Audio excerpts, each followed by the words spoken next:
Sus, malme.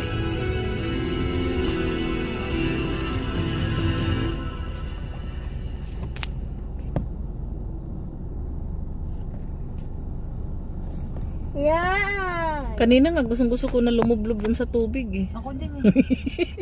Sarap ng maligo. Ako gitna nga ako dun sa Malamig kasi yun, be. Kaso lang nakita ko puro mga ano eh.